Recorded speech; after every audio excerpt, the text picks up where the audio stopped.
الله أكبر الله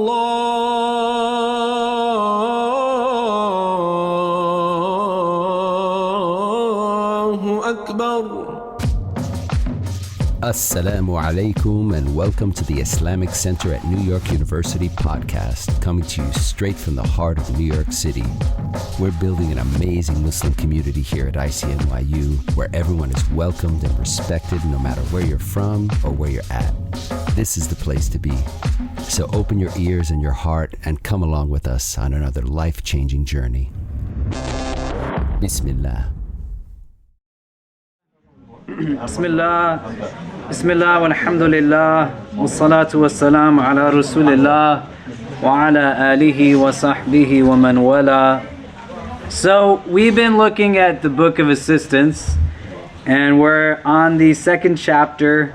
If people want to pull it up on their phones, you could just Google the Book of Assistance PDF and it'll pop up. And we're in the second chapter on intention. We're going to wrap it up today inshallah, and then try to move into the chapter on muraqabah. And so what we've been talking about in this prism of intention is essentially a second step as one moves forward in this roadmap of spirituality that the text affords to its reader. So Imam al-Haddad, rahimahullah, he creates this concise text, easily digestible chapters. They're a page to 2 or 3 pages in length. And they're creating now a set of steps through which one can reach this kind of state of spiritual ascension. So the first chapter was on yaqeen, certitude, and the second chapter is on intentions, niyyah. And where we left off last time was towards the bottom of the second page, I would say, or the top of the second page.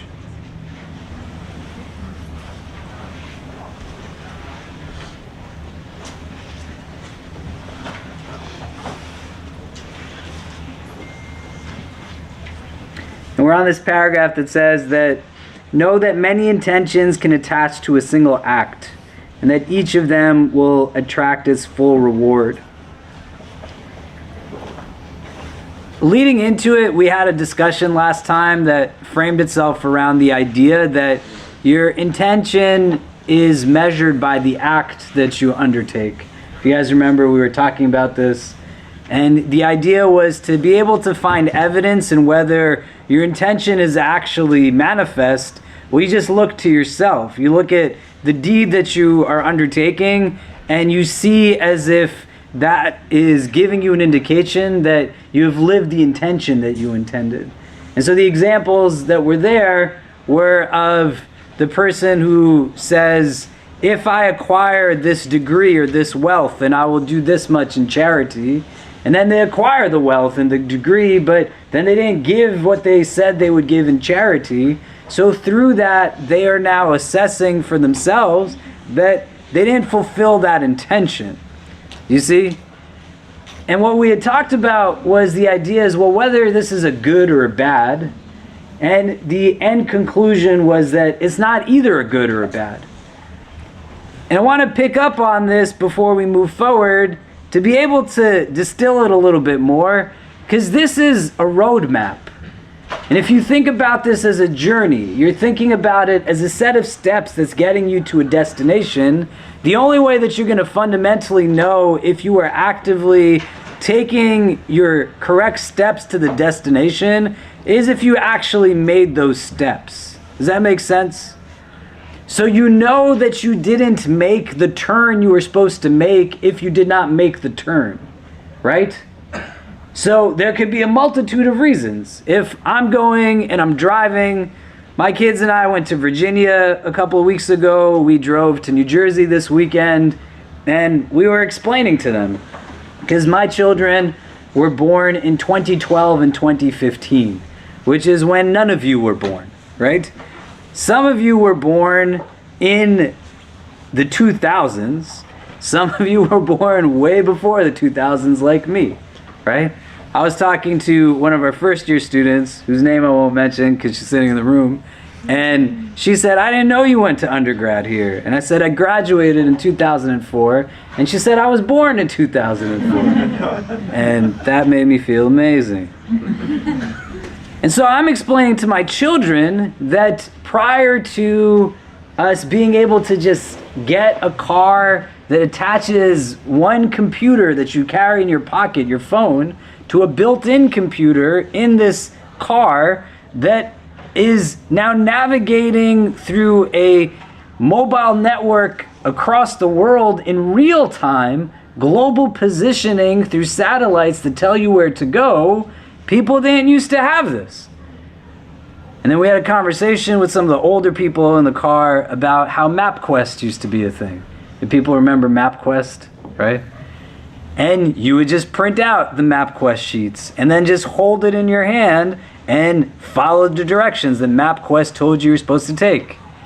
And then we kept going back step after step, proceeding to when I said to my kids that your grandfather, my father, used to take out an entire map and put it on the dining table and literally put out a route that would make sense and would listen to the news on AM radio to make sure that this tunnel wasn't closed or that bridge wasn't closed and what's the traffic on here and know how to navigate all of this without technology.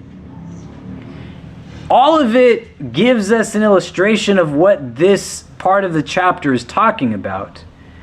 That you are not going to know always what's going to be the reason why you couldn't fulfill that intention for the objective, but sometimes you will. Sometimes you are mindlessly driving in a car right now that makes it so easy for you to follow directions, and you still miss a turn. And the only way that you know that you missed it was through the realization that you missed it, that it didn't happen. Do you see? And so the only way that you know that the intention was not fulfilled was by recognizing that the act did not manifest through the intention that you had set. And so you're constant in this mode of checking intentions, going back to the niyyah, the foundation, the objective, to be able to fundamentally know, was this rooted in the consciously exerted objective that I had initiated the task with? And you're going to only be able to know that after the fact, not prior to. Does this make sense?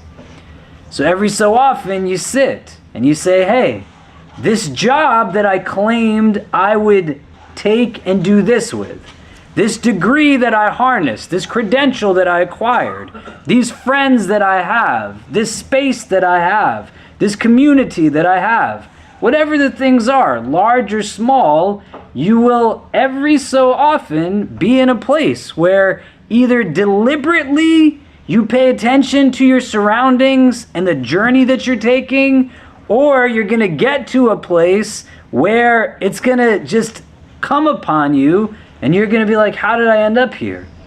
I had some students from here that drove with me to Virginia once, some years ago, and I let them drive the car, and I fell asleep, and I woke up at like 2 o'clock in the morning and should have been in my house at 2 a.m. And at 2 a.m., I'm in the wilderness of some remote part of Delaware, and I said, what are we doing here? And the one guy said, I have to go to the bathroom so bad. And the other guy said, we're running out of gas. And I said, why are we in the forest if this is what's going to happen? And they had essentially been just driving around randomly in circles, putting in gas station address after gas station address. And I woke up and I had no idea where I was, and they had no idea where they were also. And we were just completely lost because nobody was actually checking where it was that we were going. Nobody was really putting in their due diligence. And then the poor guy who had to use the restroom found like a 24-hour Planet Fitness randomly in this strip mall, made like the most sincere dua of gratitude I've ever heard someone make, saying, thank you, Allah, for bringing me this thing. And then ran in with his own like New York Planet Fitness membership card, being like, I'm a member here, just let me use your bathroom. You don't want that to be the case. So it's not after I've missed it, do I then get frustrated and say, now I gotta ride in an entire loop to get back to where it was that I should have been 20, 30 minutes ago. But preemptively, you sit and you find stillness and you say, where is it that I'm heading? Am I actually making the turns I intended to? Are the steps that I'm stepping the ones that I had wanted to step in the first place? And the conscious individual does this simultaneous to the journeying, and is in a sphere where there's not like a back against the wall that says, who am I to be questioned in my intentions? You don't need to question somebody else's intentions. You just got to go back and revisit yours and be in a place where they're renewed and you're paying attention to them and you're offering to yourself a little bit more perspective and insight on, are these the steps that I actively want to take? Does that make sense? Yeah? Okay. Let's read this next paragraph that starts with like the multiple intentions. Sorry, I lost my page. So people want to bring this up. Where it says, know that many intentions can attach to a single act. Does somebody want to read that? I'm impressed that this many people are here. It is freezing outside. And some of you look like you're still freezing right now, right? It is cold, mashallah. Thank you for being here today. And just like last time we were here, I thought there was going to be 2 people here. And then we could just been like, hey, maybe we postponed for today. But that didn't happen. So great. You look like you're painfully cold right now. Are you okay? You sure? Yeah, sorry about that. Can somebody read, know that many intentions can attach to a single act? Yeah, go ahead. Know that many intentions can attach to a single act, and that each of them will attract its full reward. An example of this is in devotional activities. Is when someone reads the Quran, intending to commune with Allah, which thing he will indeed do, but also to extract from different kinds of knowledge, for the Quran is the very mind of knowledge. To profit those who listen, or just to happen to hear, or any other good intention. And an example in illicit matters is to eat with the intention of obeying the command of your Lord, and He's saying, O you who believe it, eat of the good things with which we have provided you, and give thanks to Allah. Intend by so doing to acquire strength for devotion, and to put yourself in a situation where you must thank your Lord when He says, eat of your Lord's provision and thank Him. You can apply these 2 examples in an analogous fashion to all other devotional and illicit activities, and always do your best to increase your good intentions. Okay, so what this is giving is a principle now that's still rooted in this hadith, إِنَّمَا الْأَعْمَالُ بِالنِّيَّاتِ, that indeed actions are by their intentions. And what it's positing is that individual actions, externalized acts, can have within them multiple intentions, and that each individual act has an ajr, a reward, based off of each individual intention rooted in that act. So you could sit in this room and you could be here with the intention to be in a gathering that the angels descend in. You could be here with the intention to wait to pray Isha in Jama'ah. You could be here with the intention of doing itikaf in a place of prayer. You could be here with the intention of giving people greetings of salams. And all you're doing to manifest these 4 distinct intentions is just sitting where you're sitting right now. And the act in and of itself is rooted in a multiplicity of intention. When you go through gradations of niyyah, the starting point is to just bring consciousness into the act itself. That you're not running just on default settings, that everything is innate and instinctive, and there's not presence. Your heart, your mind, the qalb, the aql is muted, and you're just a body kind of floating through things. Do you know?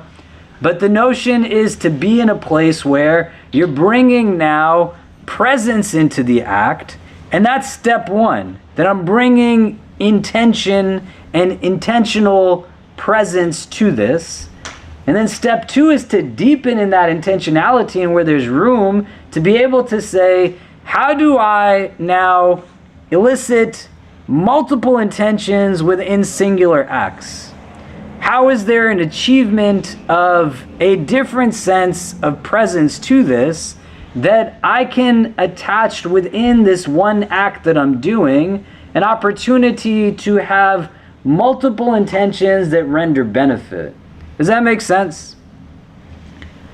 So I want you to turn to the person next to you and go through this as an exercise, right? Because this is what this is. This is a practical thing now, right? It's not about front-facing lecture and to just be like, oh, that sounds nice, but to get yourself in the habit, right? So you think about things that are both ritualistic, things that have overtly religious undertones to them, and things that might not fall into the framework of ibadah and worship, but they're still rooted in the crux of what you do during the course of your day, right? You're interacting with people, you are buying food, you're going to restaurants and cafes, you're taking Ubers, you're in lifts, you're on the subway, you're on a bus, you're in a hospital, you're in a place of business, you're in a classroom. There's so many different avenues where you exist.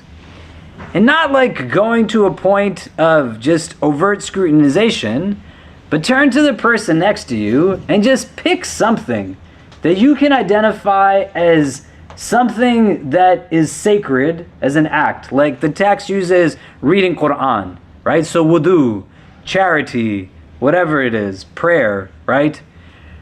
And then second, that is not necessarily rooted in something that is overtly ritualistic or sacred based in that sense, but is still something that you do with regularity. And talk to the person next to you about how you could potentially draw multiple intentions to that act. Does that make sense? Yeah. And if it's the first time you've done it, that's okay. Do you have a question? Yes. Yeah. We're drawing multiple intentions for the first or the second? For both of them. Yeah. Right? How do you bring intention to the act, like good intention, right? So it's got to be a good act, right? It can't be something that's problematic that, you know, I was trying to help my brother in the park by like buying some weed from him and I intended to give him salams, right? You know? So if you turn to the people next to you, and more people have trickled in, so if you just, again, introduce yourself before you start talking, and then think about these two things, an act that is a religious act, quote unquote, and an act that is not like religious in that sense, and how do we bring intention and more than one intention to it? What would that look like? And we'll come back and discuss what that was like. Yeah.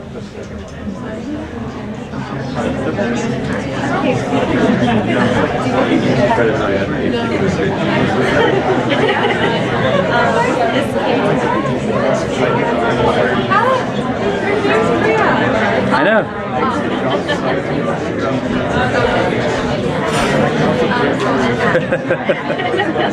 I'm so surprised. Oh man, I didn't know. Thanks for telling. Yeah, so exciting.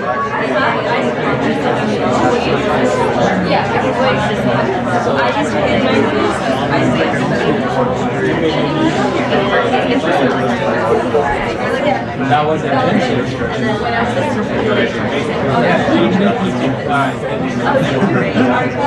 You should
Yeah, impressed. I thought there'd be a lot less people in the weather.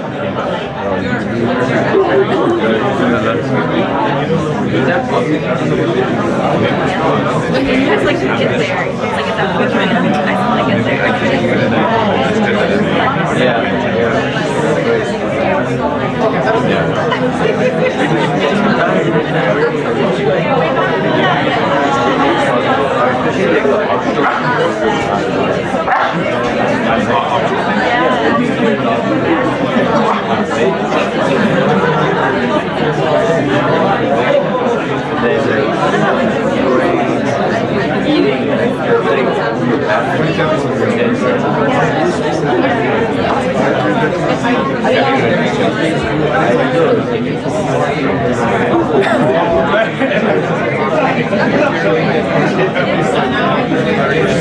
Okay. So, what are some of the things that you came up with? Who wants to start? Who wants to go first? Yeah. It's like an everyday thing, but like we were talking about how like your work in your school, right, which is like stuff we do every day. If you have the right intention of like, oh, I'm earning money so I can support my family, so I can give in charity, so I can do all these good things, like that literally becomes an act of worship and an act of good deeds. And so you have all these multiple intentions that you're not just working for money, which is fine. You're also working to like provide for your family and give in charity and all that. And technically, like you can achieve 24 hours of worship a day if you actually have that mindset in like your entire life. Like I'm sleeping for this purpose of like re-energizing myself to pray eventually, and I'm going to school, I'm like earning money for that intention, etc., etc. You can actually worship 24 hours a day, which is crazy. Which is great, but it's not what the exercise was. I missed the point. The exercise was to take one act and try to draw out specific multiple intentions to the act, right? So if you took any one of those things, how would you draw like a few different intentions to the act? Do you see what I mean? Yeah, it was like work, and then... Yeah, so spell, but then you said like 5 things after. Yeah, go ahead. Okay, we start coming to the halaqah. Uh-huh. So, do you guys want to say that intention? That the intention would not just be to like obviously it would be to learn more about our faith and but also to build community with the people around us, to say salam alaikum to the people around us, to have Eat halal eat food. halal food with people and build community in that way. Encourage us to pray Jama'ah on time because Yeah. we're here with people anyway. What else did we say? Many things. Eyes shy. Yeah, you're shy. What else? What else do we talk about? Nobody else talked about anything. Yeah. I guess like we spoke about like wudu, so like the different kinds of like interpretations of it. Like I feel like one of the points is that like when you wake up to pray, I feel like you have to pray with like a certain awareness. So like when you wake up for Fajr and you're kind of like really tired and you like splash that water on your face, it's like saying like a wake up kind of thing. Like be aware that you are going to do this like good thing, I guess. And I feel like there's also like, I guess, the point of like there's being clean for worship as well, like you know, like how when we go to like these big like events, we're always like trying to be like, you know, I guess cleaned up to go to these events. So like when you're going in front of the highest power, what better way to like do that when you're in the, I guess, purest state of mind. And then there's also the cleanliness for yourself, and I feel like I've also heard a lot of like teachings from Prophet Muhammad about the importance of cleanliness, and wudu is very important like that. Yeah, right. I mean, you can make wudu and have the intention that I'm readying myself for prayer, that I am performing the act that's going to make my limbs glisten on the day of judgment. You know, that I am in a place where like the sins that I committed from these limbs are being washed away. Why you have to have specificity to it is that you're going to, if not, then come up with the most obvious and easiest responses, and it's going to give you the guise of intention when in reality it's just still instinctive at the end of the day. Do you know? The other gains that come to it when you can name specifically, like if you say, I am going to work today to be able to provide for my family, and you set that as a metric of assessment, you go back to the paragraph before and say, am I really providing for my family as a result of this work? And you start to name with specifics, like with a conscious voice saying, this is why I do what I do. It's going to make you have to stand up to the intention and see if it's real. And it's going to make it harder to then be able to deal with an intent that is antithetical to the good intention. That in reality, I am actively pursuing this in a way that's self-serving. And I'm not saying that's a bad thing, but it's not the same as I'm doing it for my family, you know? I could go and buy a Nintendo for my kids for their birthday. I bought a projector, like a smart TV projector for my wife for her birthday. It's got Netflix on it, Hulu on it, Disney Plus. We got a big white wall in our bedroom. We make like a little movie theater. My kids love it. I love it. My wife likes it. And my son said to me that, Baba, I think you bought this gift for Mama for you. And I said, no, Kareem, I got it for Mama. And then he's like, Mama's not even here watching with us.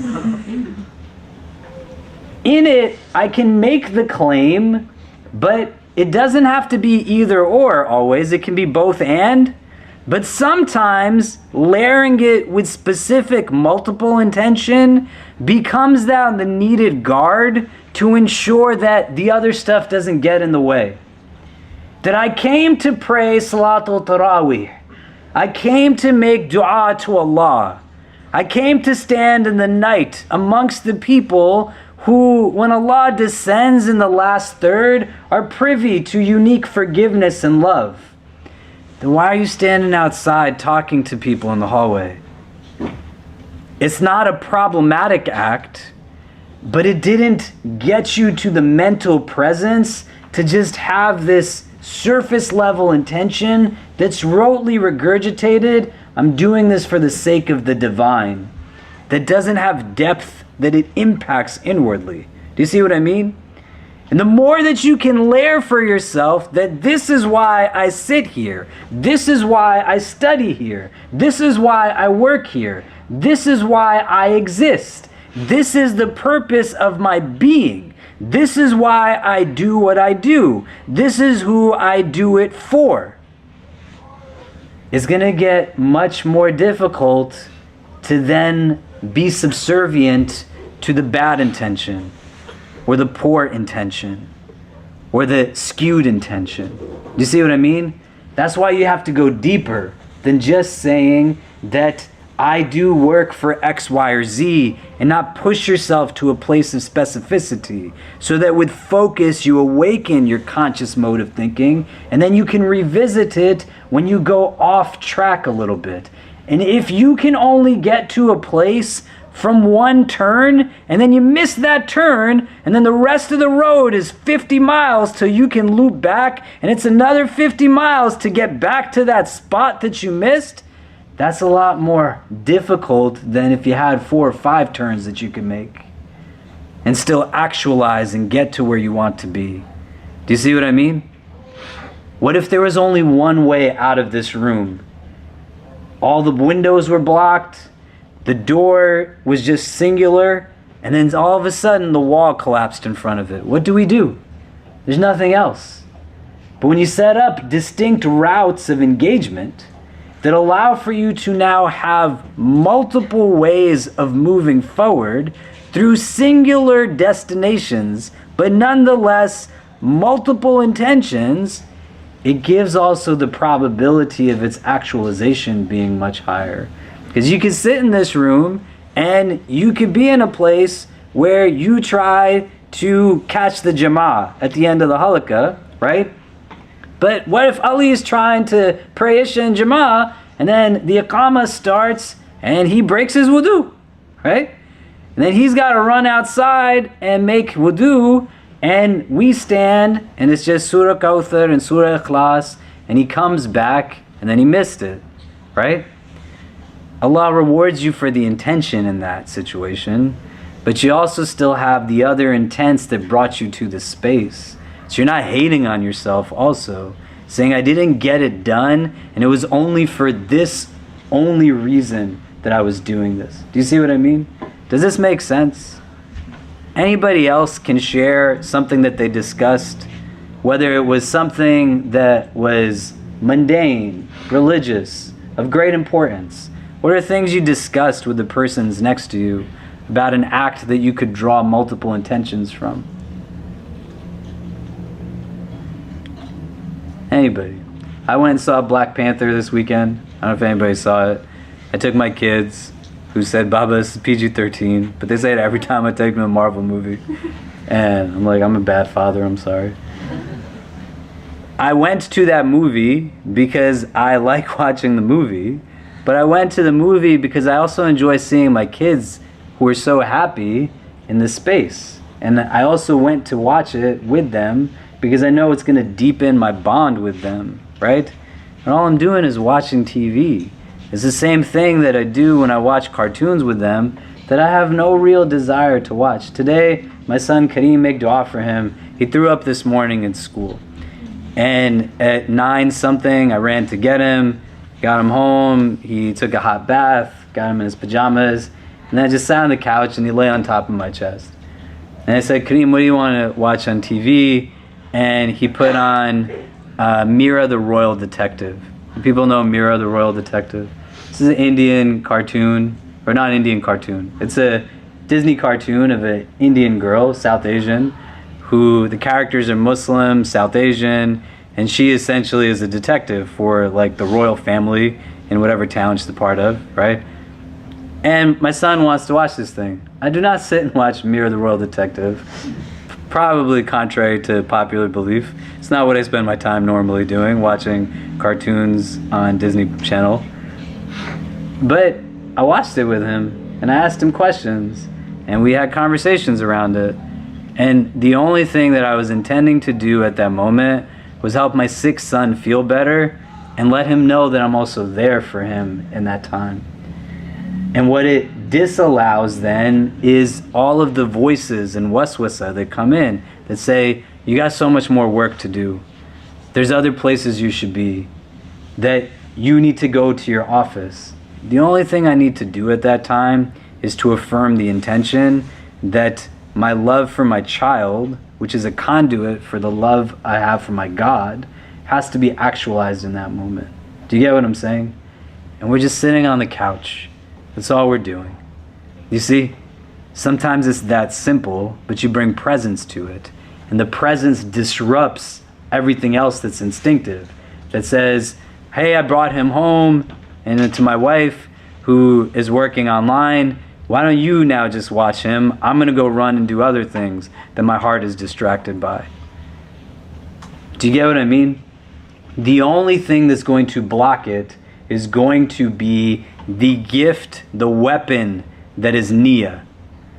It allows for me to affirm with consciousness and then pursue what is most important in that moment.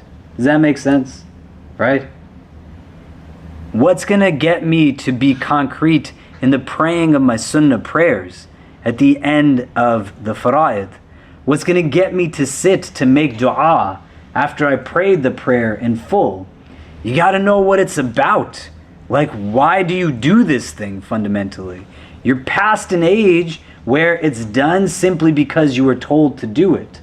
And most people, as they leave behind practice, is not because the practice suddenly becomes harder. It's actually super easy.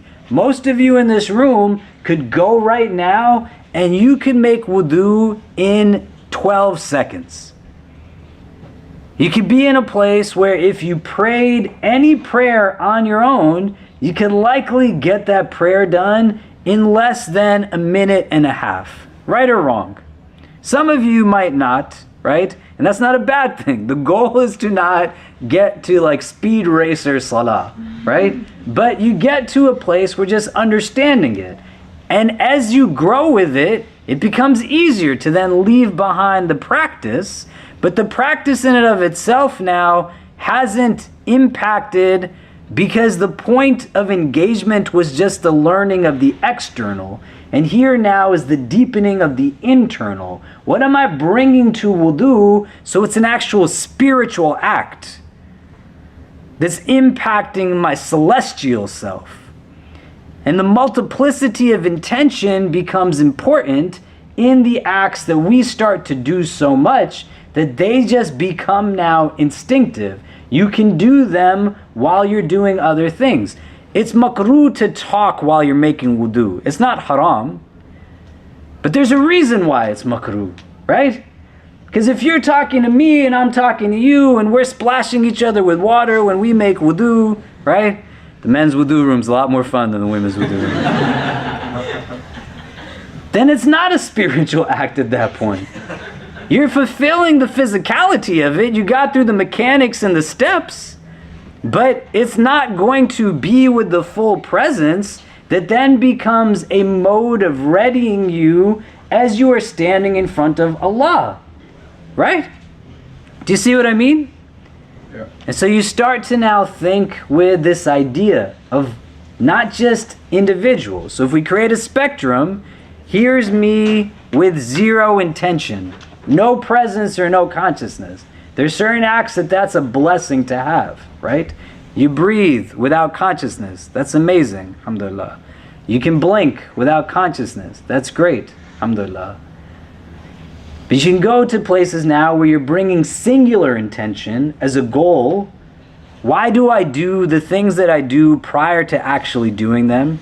The assessment of that intention as you move forward. Did I actually get done what I was hoping to get done?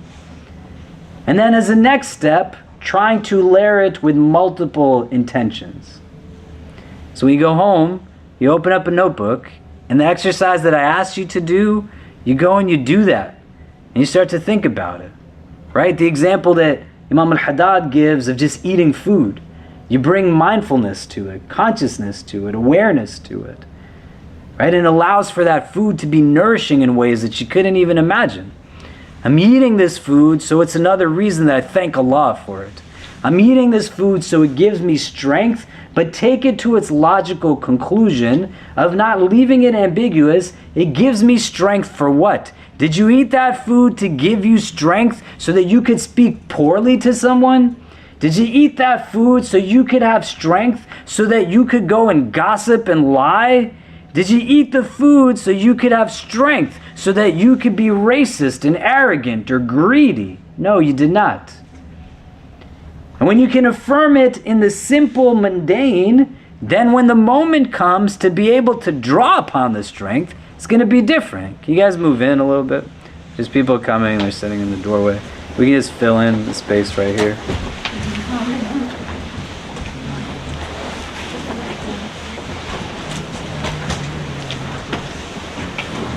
Do you see what I mean? And it's not like a hard thing to do. It takes just moments. It takes just minutes. But the hard part is to get your body still, to be comfortable with stillness, to yield to the process. So you don't give yourself the answer that you think you're supposed to give, or the answer that sounds like it has substance to it, but in reality there's no substance to it. It doesn't create a metric of accountability. You see what I mean? Does that make sense? My elderly South Asian mother would sit and watch all kinds of things on TV till late at night. Indian, Pakistani, South Asian dramas, movies, whatever was going on. And we went through generations of ways that we could get this kind of programming in our house, from like, you know, dishes to Jadoo TV boxes to whatever else, right? Ata ibn Abi Rabah, who's from the generation after the companions, he says that he hears two companions talking about what is called laghu, something that is futile, it has no point to it. Right? And there's three essentially broader categories. Your acts can be khair, they're good. They can be shar, they're evil. Or they're laghu, they're just pointless. There's no detriment or benefit. And he says that he hears these companions referring to this thing of laghu, and they say that there's four things that are not laghu. One was the running between two lines. You're exerting yourself physically. He said 2, spending time with your family. 3, swimming. And 4th, taking care of your steed. Right? So you're taking care of the things that you're given. If I stay up with my mother, watching like whatever it is that she's watching, I'm not watching to hate on her, to say, why are you watching this thing? It's a waste of time. The paradigm shift comes inwardly. My intention is to just sit with my mother, who I know is reaching an elderly age, and I don't know how much time I have left with her in this world. You see? The niyyah is what shifts the paradigm. The niyyah is what's going to make you feel like you don't have to succumb to imposter syndrome. The niyyah is what's going to help you break the waswasa of shaitan. It's going to give you a sense of belonging. It's what's going to give you a sense of determination. It's going to be what helps you attach yourself to irada, sheer will and determination, that you're going to be able to achieve things that you didn't even know you could achieve. But you can't achieve what you didn't know you could achieve if you don't fundamentally set for yourself an intention that gives you a different perspective on why you're doing what you're doing in the first place. You see what I mean? So when you go home, you got to really sit and be vulnerable. Not honest, but vulnerable, which are two different things. And say, am I actually working for the reason that I say I'm working? What are all the reasons that I can bring to my work? What are all the reasons that I can say I bring to my exercise? When I started to exercise and engage in a physical wellness routine for the sake of my mental health and wellness, as opposed to exercise for the sake of vanity, it changed my ability to be committed to it. I couldn't deny what this exercise was doing for me as like a happy pill for my wellness. And didn't make a difference what the scale said or did not say, or how these clothes fit or those clothes fit as a primary. But shifting the intention and allowing for myself to now also have distinct intentions, that it's not a problem for me to want to be well groomed and presentable. But your default is that you're beautiful, because Allah says this, لَقَدْ خَلَقْنَا الْإِنسَانَ فِي أَحْسَنِ تَقْوِيمٍ, that Allah says He made humanity in the most beautiful of forms. That includes you and me, in all of the diverse shapes and forms that we're in. And when I was able to shift the intention of health and wellness as a priority, then the intention of vanity didn't have to be what was then just holding me loosely to the act. Do you see? And as you can exercise distinct intentions to things, you can find yourself in a place that says, I'm my own person. I am not the person sitting next to me. So what's going to get me up for tahajjud? What's going to get me out of my bed at fajr? What's going to get me away from my desk at dhuhr and asr? What's going to get me to sit and be with people or stand up to be the one that serves and all this thing might not be the same reason as somebody else. But categorically, I can know what are the reasons I don't want to do it, and I can balance those out with things that can get me going by saying there's more than just one reason why I'm trying to get this done. Do you see what I mean? Does this make sense? Any thoughts or questions on this? Any comments? Does it bring up anything for anybody? I would love to hear what a couple people think.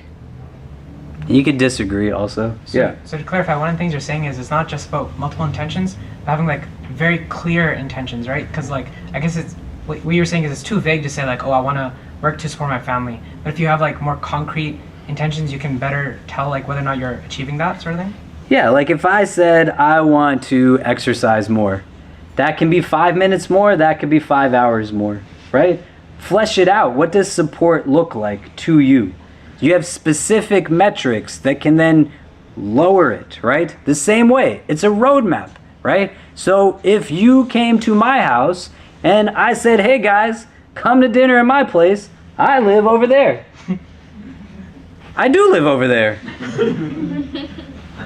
Are you all going to just randomly end up there? Some of you will, because some of you have been in my house before. Some of you will, because you'll be smart and you'll follow those people. Some of you are going to walk around and then get frustrated and be like, oh, it's so stupid. If it's stupid to say just there ambiguously, then don't have ambiguous intention.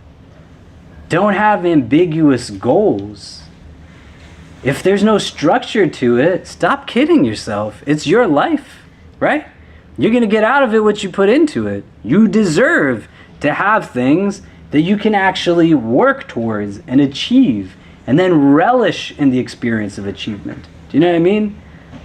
But then it gets frustrating because when it's ambiguous, the other part to this that's important is you don't set boundaries for yourself. And so if you don't know what support means, it's very easy, right? If I don't have a boundary for me, I will feel guilty about sitting with my son when he's sick. Because maybe somebody else needs my time. Maybe I haven't set for myself constraints that says this is where this will always be a priority. Doesn't mean I love any of you any less. That's my baby. Do you understand? But there's people who do this constantly in both directions. You don't set it and have intention, then you are not designing your life. Someone else will design it for you. You will miss every major opportunity in your child's life because the office is going to be what's the priority.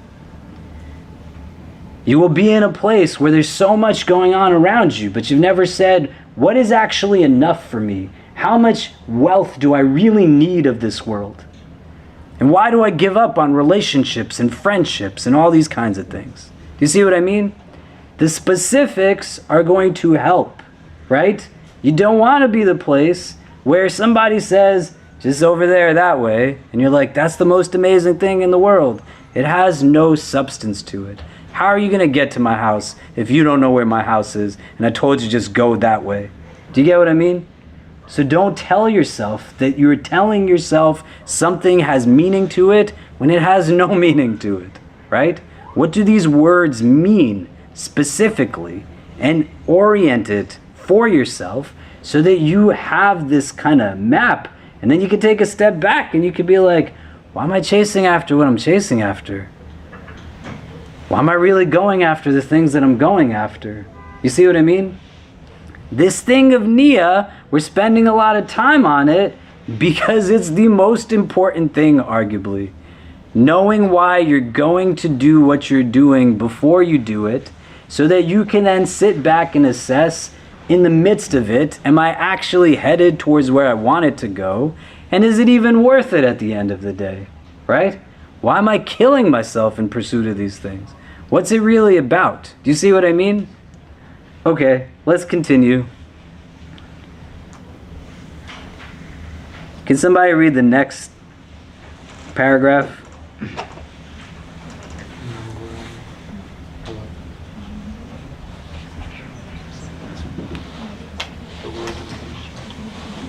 So we are at the word intention, yeah. Go ahead. word intention can have one of two meanings. The first is the aim which made you decide, do, or say something. Taken in this sense, the intention is usually better than the act when the act is good, and worse when the act is evil. He has said, "May blessings and peace be upon him." The intention of a believer is better than his action. Notice how he specifically mentioned the believer. The second is your decision and determination to act. Taken in this sense, it is not better than the act.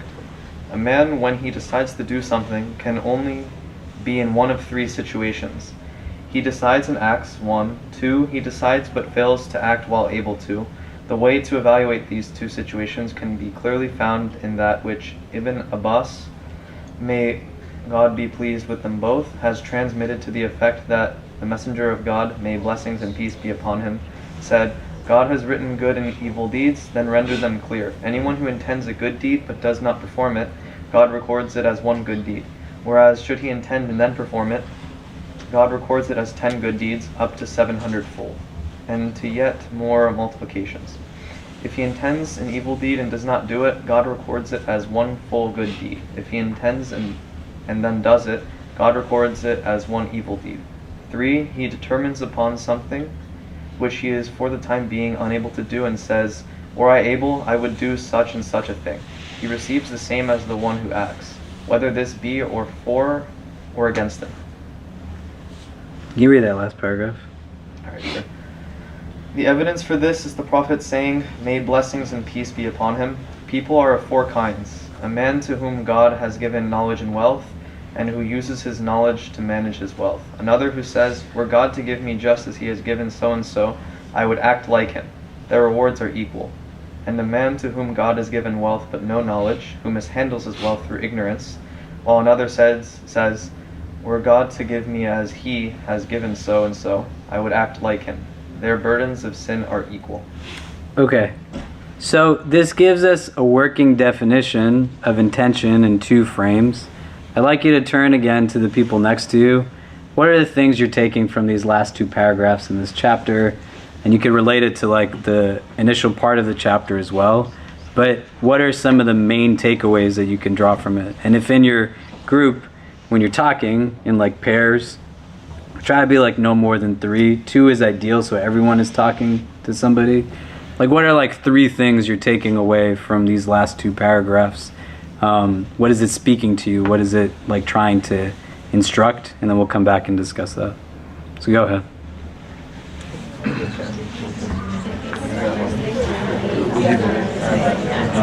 What do you got? I'm confused, honestly. No, I'm confused because I thought like if you intend something evil, you actually really get it. But it seems like for this thing you do. It's very interesting.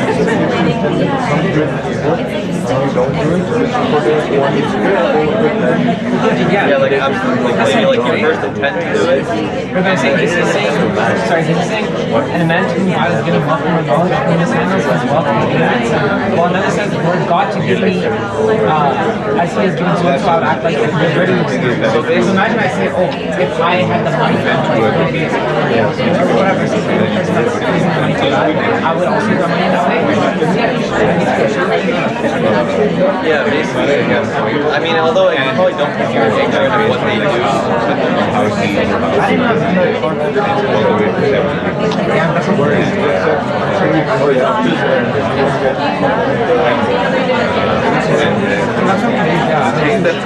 Like imagine I said, "Oh, if I had the money, I would still bond." But then you just say, "But."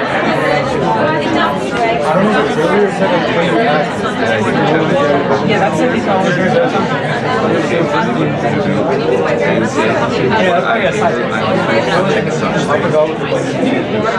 What do you think? If you whether this is for or against it. Yes, but I For example, if you say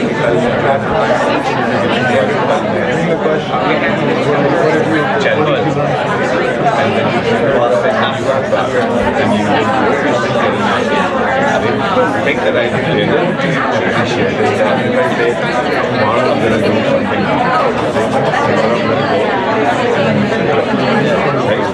and I don't want, but I still yeah, I hadn't heard of it. That would be like, if you intend to build it actually, you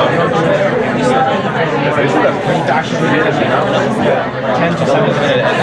This is my, no. But this is my understanding. So, he did something which he is short, the time being unable to do so, and say, what I able to he received the same as the one who acts, right? Whether it is more or but then there's something else here. It says, how does them know about the work?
Every time I post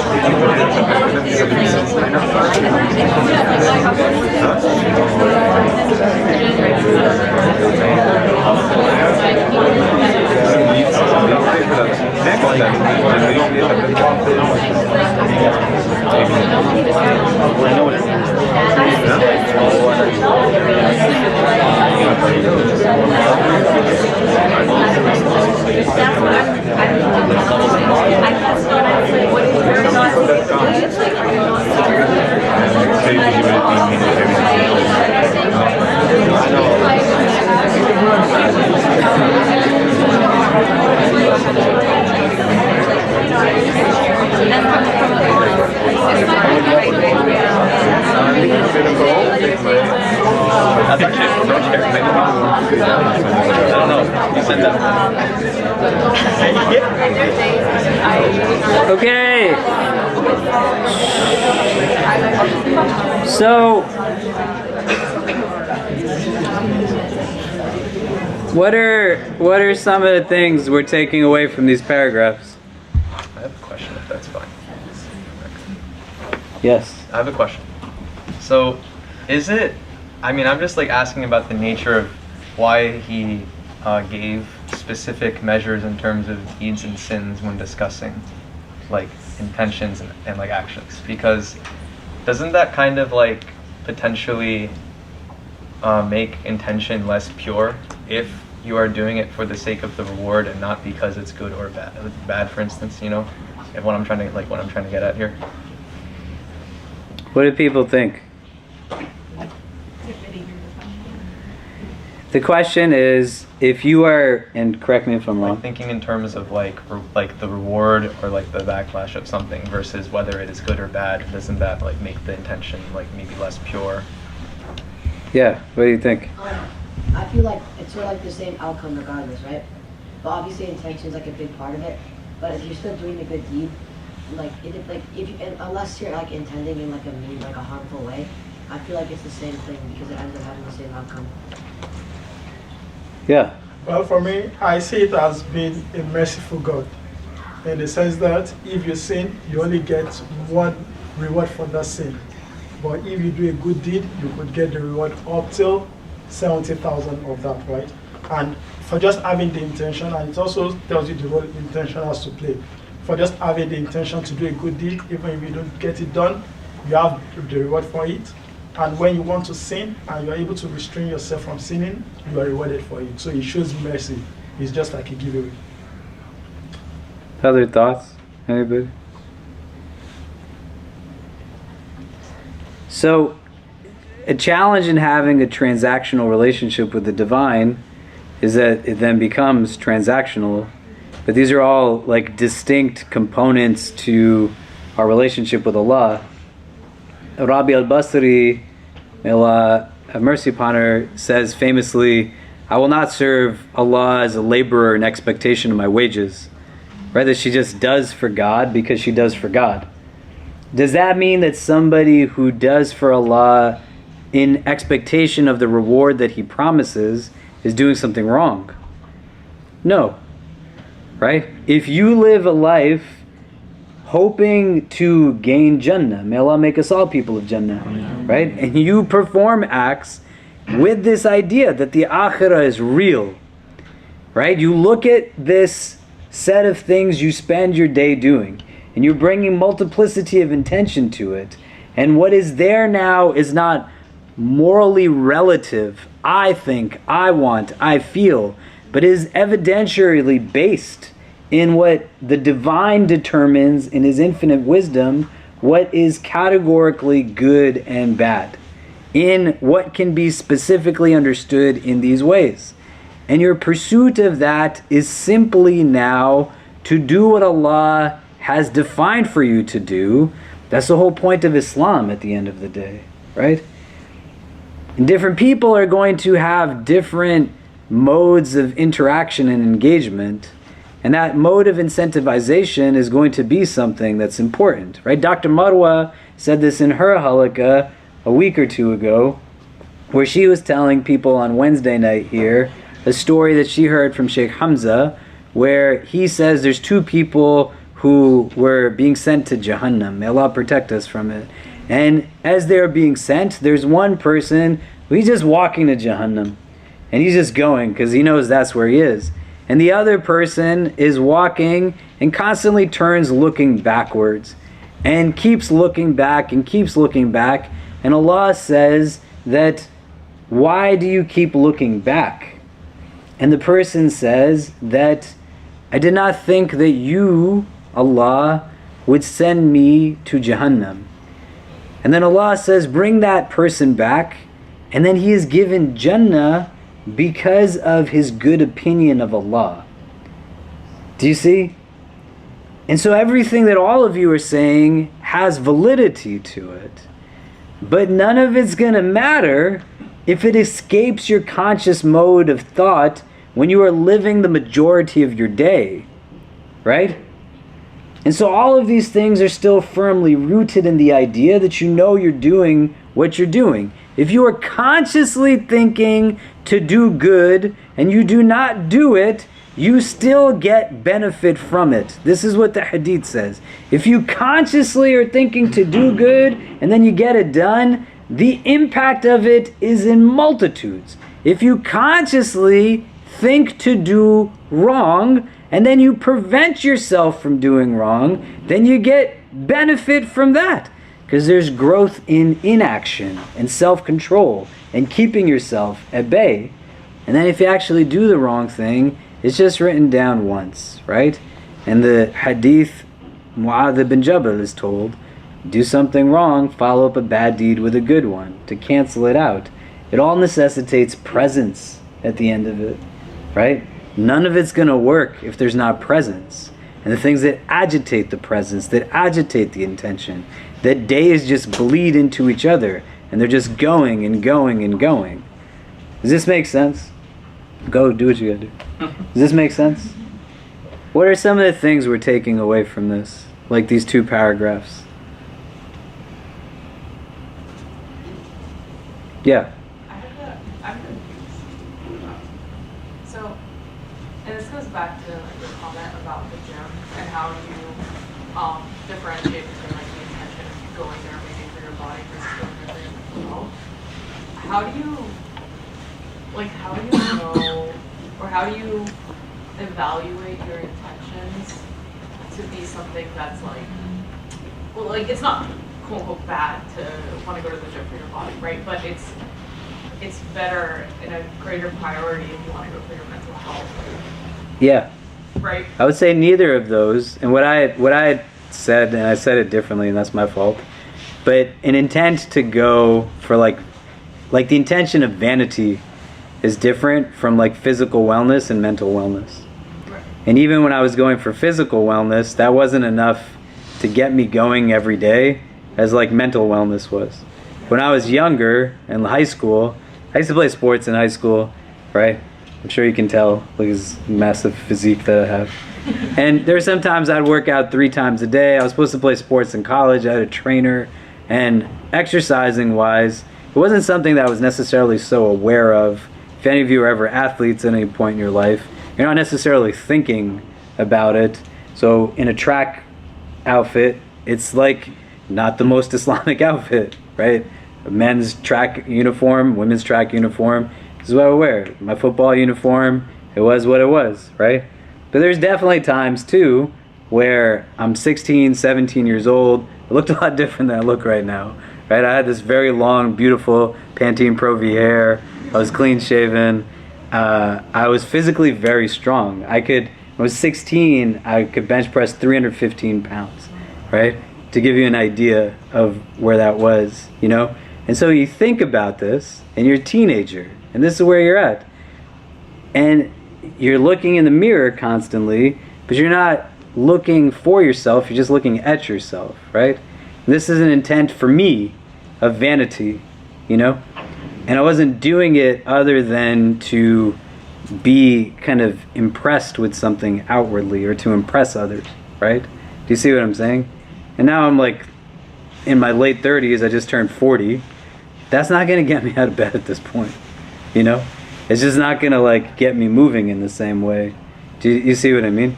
So, but I guess like the confusion is around like that shift. Like you just said, Rabia said that her relationship with God was a transaction when it was based off of her love of Allah. Yeah. How do you make that shift? Well, as we read this, we're going to get to a chapter that talks about like supererogatory acts. All the questions likely you've heard answers to is about the implementation of it. So the hadith that says, like the performance of what is extra, the sunnah, the nawafil, they become a means of increase in love, like love for Allah, and a mechanism of recognition of Allah's love, you know? So if you're doing the bare minimum, and that's your struggle, that's fine, right? You're getting used to it, you're getting accustomed to it. But if you're in a place where what I've said before is like what you know and how you act upon what you know is getting more and more apart, then you're distancing yourself because Allah is not moving away from you, right? Allah is ghani. So what's the block to the love? And those are inward, those are internalized. And what intention does, it doesn't remove the blocks, but it helps you to recognize something made me miss the turn. Something got in the way. What are those things?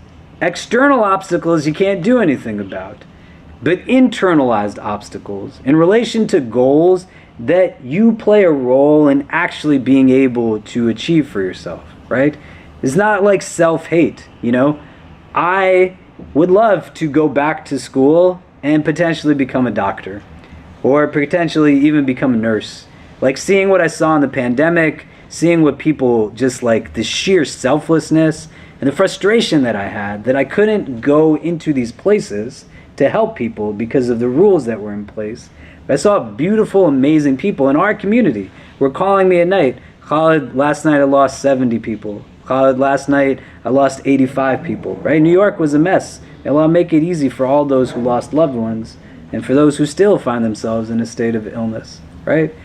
But the understanding of this and the recognition of it is that I don't believe fundamentally that I would be good at going to med school. And there's a distinction here now that I have a lot of students at this school who will thrive at being doctors and their heart is not in it, who will thrive at being doctors and their heart is in it, who are going to love to be a doctor but they fundamentally will not get into med school, and some who are not getting into med school because they don't want anything to be with a doctor and their parents are just making them. In some of those situations, their parents are making them and they're doing well. Me not performing well at an act that I don't have capacity to perform does not mean that I'm not living my intention. Do you see? It doesn't mean that I'm not trying it. There's certain acts that you will have intent and at the end of it, it's not going to necessarily look the way that you had hoped it would look. But fundamentally, the idea is to not have self-deprecation. It's to have introspection. And what you have control over, you have control over. What you don't have control over, you don't have control over. You still try your best in whatever situation there is at the end of the day. Do you see what I mean? Does that make sense? It does? What do you think? Yeah. Okay, just to give context, I missed the lunch today because I was walking outside after, during my work break, and I didn't think about it as much as I should have, and I was reflecting on that when we were talking, and I was wondering where, how that relates to intention in the end, how that also relates to what you said about missing that. It definitely does, right? Because sometimes in order for you to know what's ahead of you and have a different vantage point, you got to take a step backwards. And where we're talking about having a merciful God, the understanding is not just the avoidance of the act, right? You should pray your prayers on time, and may Allah make us those who are steadfast in our prayers. What Shaitan intends to do is to get us to be in a place where the performance of the missed act is one that then tells us we're outside of our relationship with God. I can't ever be forgiven for what I have, right? He knows what he's intending to do, Iblis, and getting to a place where that's his ultimate objective. When you're in this place now and you slip, right, you go a few steps backwards, the benefit in it is that if you awaken consciousness, it allows for you to see what's ahead of you a little differently. Do you see what I mean?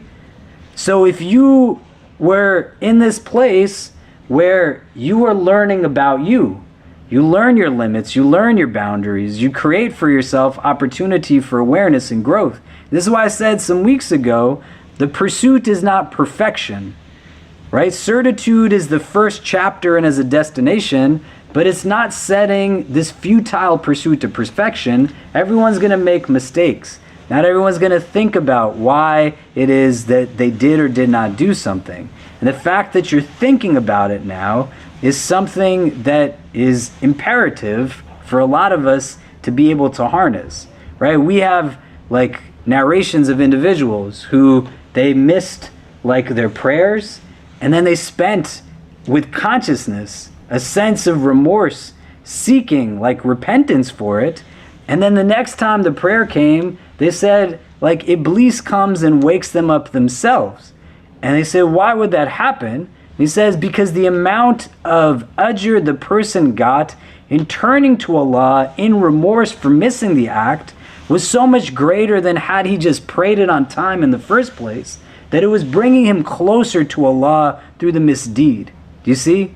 And I don't know if you sit with people who are real sinners. You know what I'm saying? Right? All of us make mistakes. May Allah forgive us for it. But the sinner has the unique entry point to a relationship with Allah that the saint does not. Because the saint who perceives their sainthood does not believe there's a need to actually turn back to the divine in the way that the sinner does. And it creates an opening now that can only be accessed by sometimes falling down or taking a step backwards. Do you get what I mean? Does that make sense? So the turn is visualized by sometimes having to progress in regression, right? Or to digress. It's not always like progression that has us kind of moving to our potential best. Do you get what I mean? Does that make sense? This is what the Prophet does with his companions. They come, Ya Rasulullah, I committed zina. Ya Rasulullah, I drank alcohol. Ya Rasulullah, I kissed somebody I wasn't supposed to. They struggle. They have mistakes. They're learning about themselves, but they're able to then still compel themselves forward. And it wasn't like one-offs. There's literal companions that the Prophet ﷺ is seen laughing with in hadith. And this one particular companion, Abdullah, he comes to take a had punishment. He takes lashes because of his problem with drinking regularly. He didn't just drink once and that's it. He drinks often. You see what I mean? And the Prophet tells people who speak poorly of Abdullah, who say, look at him, he's come again, that he loves Allah and his messenger. The two things can go hand in hand. If you want to get to the place where you can realize and build that relationship, it's an ongoing process. Maulana Rumi, rahimahullah, he says that your goal is to not go out and seek love, to seek beauty. Your goal is to merely look within yourself to find the obstacles that you've built against it, right? It's a perspective that we start with from the first day of these sessions, that we said ihsan is a perception that is attached to vision, right? It's to be able to see certain things in certain ways. Do you get what I mean?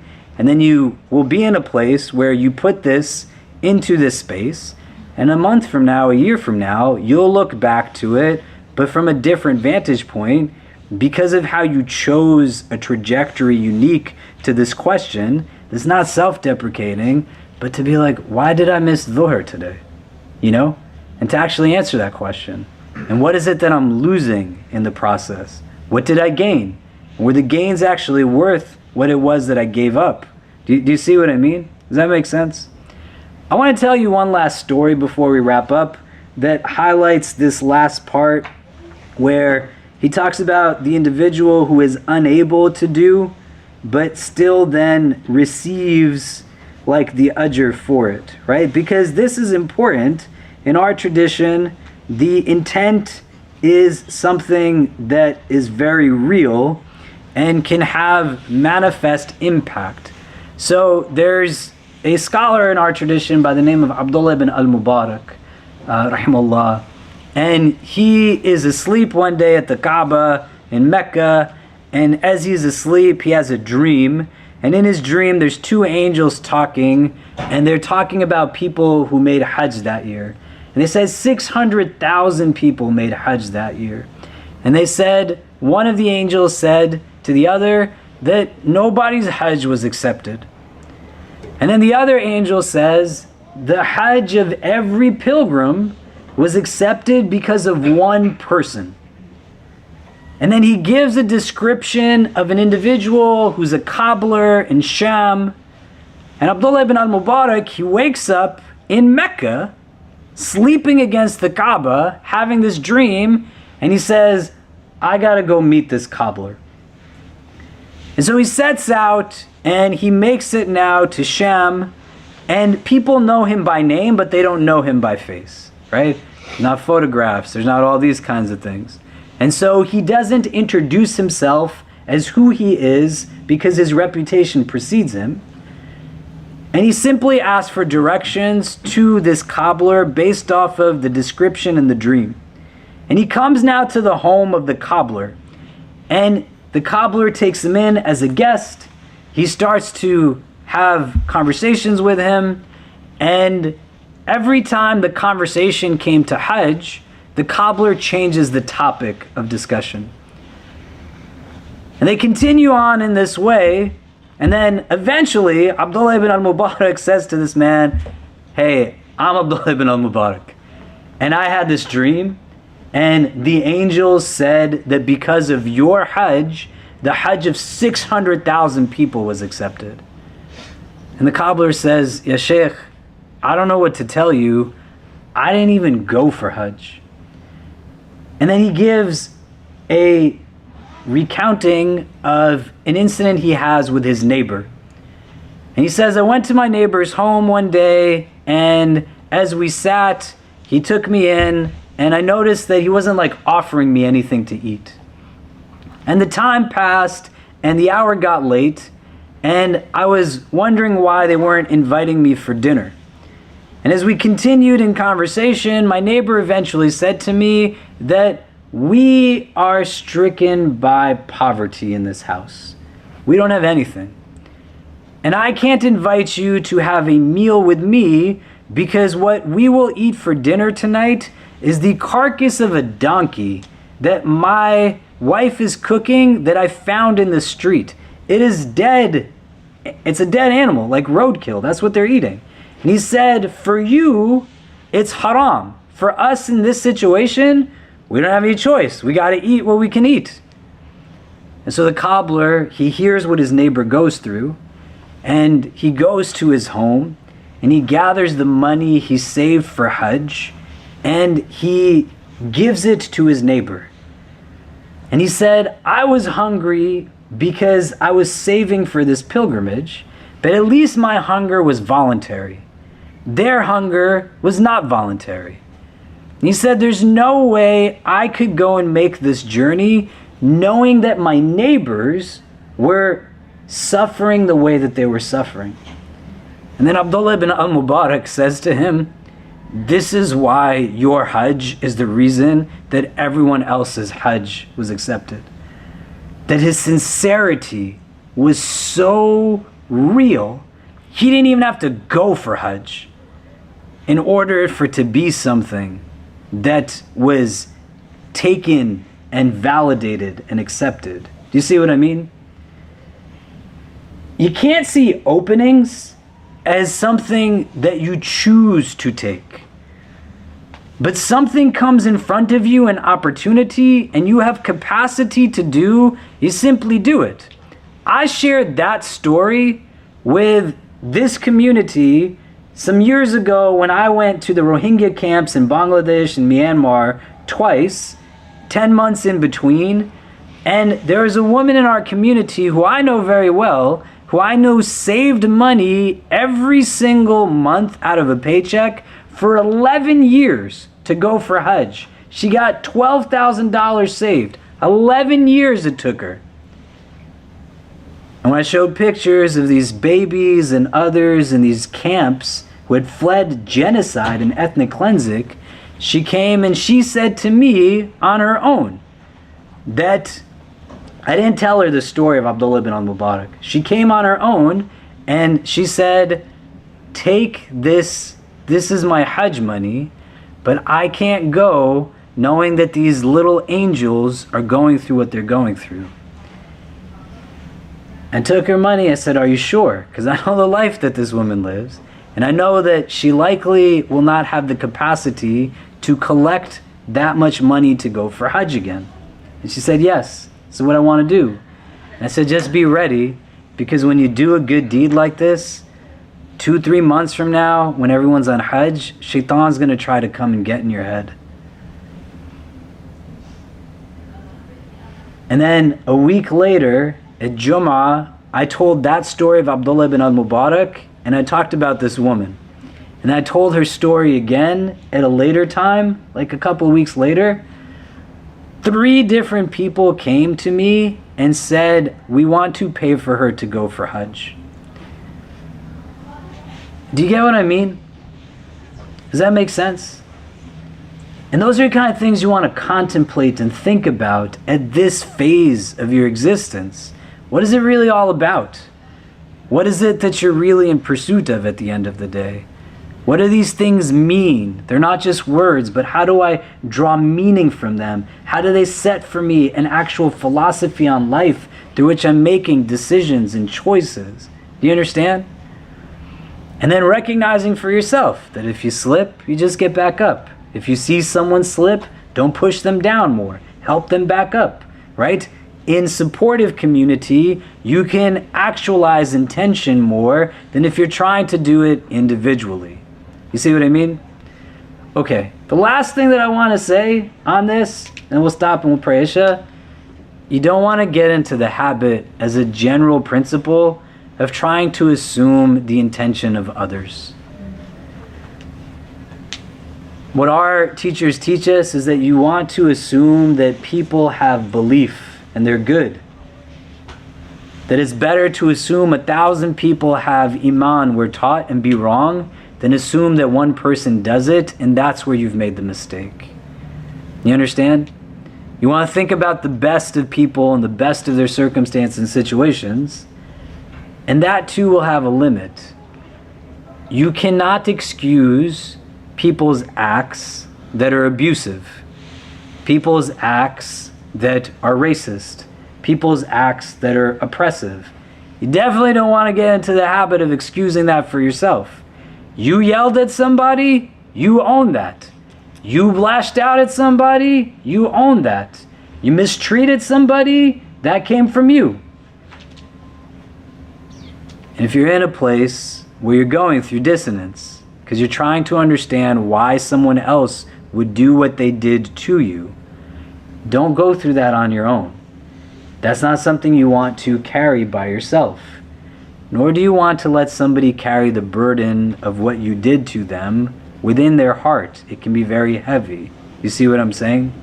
But we don't know what goes through people's hearts. And that's not our ability to gauge. But some acts, you can't pretend like they're not happening. The Prophet has a companion by the name of Osama ibn Zayd radiallahu anhuma. And Osama ibn Zayd is the son of Zayd ibn Haritha. Zayd ibn Haritha is so close to the Prophet that on one occasion he is known as Zayd ibn Muhammad, Zayd the son of Muhammad. And when revelation comes down that says you cannot assume the natal identity of any individual, that a child is always the child of their parents, then Zayd ibn Muhammad goes back to being Zayd ibn Haritha. It doesn't mean that adoption is a problem. It doesn't mean that taking care of orphans is a problem. It means that a child is always the child of their parents. But you should adopt. You should foster. These are beautiful acts to do. May Allah make us from amongst those who take care of those who are in need, especially orphans. And so Osama ibn Zayd is beloved to the beloved of Allah, Zayd ibn Haritha. He's also the son of Ayman Barakah, who is arguably the only companion of the Prophet. When she's 16 years of age, she's taken as a servant in the household of Abdullah, the Prophet's father. She's an Abyssinian woman. She is the mother of Osama ibn Zayd, and she's arguably the only person who's with the Prophet from the day he's born until the day he passes away. That after he passes away, senior companions would go to visit her so that they could remember the Prophet because of the unique relationship she has with the Messenger of God. And one of the women who nurses the Prophet ﷺ is a black woman by the name of Ayman Barakah. And you have to think about why our Prophet stands up for people. Literally one of his mothers is black. Osama ibn Zayd is so beloved to the Prophet that there's hadith where he would put his own grandson on one knee and Osama ibn Zayd on one knee and make dua saying, Ya Allah, love them as I love them. Right? He loves this young boy. When Osama is older, he's made a general in the army. And they're in a circumstance now where someone from the opposition is taking them on in battle. There's a man from Medina who's standing with Osama ibn Zayd. Osama ibn Zayd raises his sword to take this man's life. And before he does so, the man says, La ilaha illallah. He has seconds to decide what he's going to do. And so he decides to take his life. The Medinese man goes to the Prophet ﷺ, Ya Rasulullah, this was the circumstance, this is what happened. He's not telling on Osama ibn Zayd. He just wants to know, if this is what happens, what should we do? And the Prophet ﷺ says, did you kill him after he said La ilaha illallah? And he says, Ya Rasulullah, innama kana muta'awwidha, that he was just seeking protection, right? Like, you know how we say, A'udhu billahi minash shaitanir rajim? He's saying that. He was seeking protection. And he said, did you kill him after he said, La ilaha illallah? And he said, Ya Rasulullah, he's just scared to die. And he says, Ya Osama, did you open up his chest and look into his heart to see that this was the reason as to why he said what he said? And then he continues to say it again and again. أَقَتَلْتَهُ بَعْدَمَا قَالَ لَا إِلَهَ إِلَّا اللَّهِ أَقَتَلْتَهُ بَعْدَمَا قَالَ لَا إِلَهَ إِلَّا اللَّهِ, that did you kill him after he said La ilaha illallah? Until Osama bin Zayd says, I wish I became Muslim after that day so I wouldn't have disappointed the Prophet in the way that I did. And then they have another instance where he's in another battle and there's somebody causing a lot of problems from the opposition. Similar circumstance, Osama bin Zayd comes behind him, surprises him. This man says, La ilaha illallah, and he decides to take his life too. They tell the Prophet, rejoice, Osama took care of that person that was causing us these problems. And the Prophet says, tell me how it happens. He gets the details, inclusive of, I raised my sword, he said, La ilaha illallah, and I took his life. And the Prophet says immediately, Lima qataltahu, that why did you kill him? And Osama bin Zayd, he knows now, right? Astaghfirli ya Rasulullah, that seek forgiveness on my behalf, O Messenger of God. He says, Ya Osama, kayfa tasma'una billah ilaha illallah fa idha ja'at bil yawm al-qiyamah, that, oh Osama, what are you going to do when he comes carrying that La ilaha illallah against you on the day of judgment? He says, Astaghfirli ya Rasulullah. He says, what are you going to do, Osama, when he comes carrying that La ilaha illallah against you on the day of judgment? You see what I mean? These are men who are in a battlefield that are like literally going to hurt each other in ways that are, may Allah protect us from ever being in that situation. And even then, you don't know what's in somebody's heart. You don't know why they're doing what it is that they're doing. You see? So taking that moment where that conscious intention now has other residual benefit, that when you can understand you are a fully conscious human being, then you can also understand that there's other people who are living their lives autonomous from you, and they don't go through the same things that you go through. They don't see all the same stuff that you see. So it makes a big difference who you choose to not say salam to sometimes, and what that must feel like, or who you don't invite to certain things, and how they feel. Do you get what I'm saying? So you don't want to get into the habit, as a generic principle, of being able to claim that you know why someone does what they do. Barring, again, situations of abuse, situations of inequity and oppression, you don't want to make excuses. And I said this 2 weeks ago, you got to break the habit of making excuses for things that should never have a justification, and get into the habit of making excuses for the things that we have difficulty in making excuses for, and invert the two. You see what I mean? So I see lots of people who they pretend like their friends are not going through abuse. May Allah protect us from it. You don't want to turn the other cheek or throw out all kinds of stuff.